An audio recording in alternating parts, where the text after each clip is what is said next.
Nii, hästi. Valmis, jah? Siis öelge siilisitt. Täna räägime aeglases eesti keeles aasta loomast. Kas teadsid, et Eesti valib igal aastal aasta looma?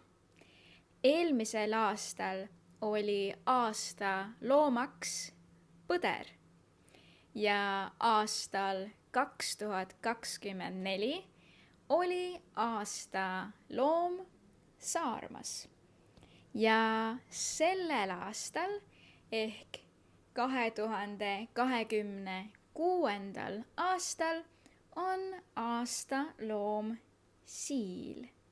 Nii et siin on sulle kõik siiliga seotud väljendid eesti keeles, mis mulle pähe tulid. Esimene. Siil udus.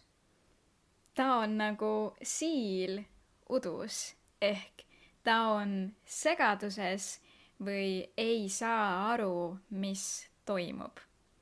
Teine. Siililegi selge.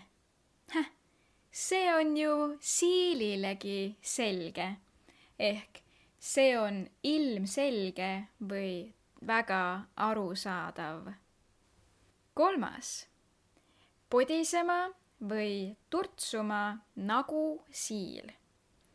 Mis sa podised ja turtsud seal nagu siil?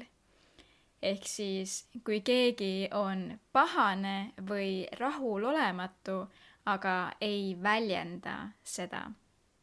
Ja neljas, mis on ehk minu lemmik, siilisitt, mis on siis eestlaste versioon inglise väljendist cheese, kui keegi teeb pilti.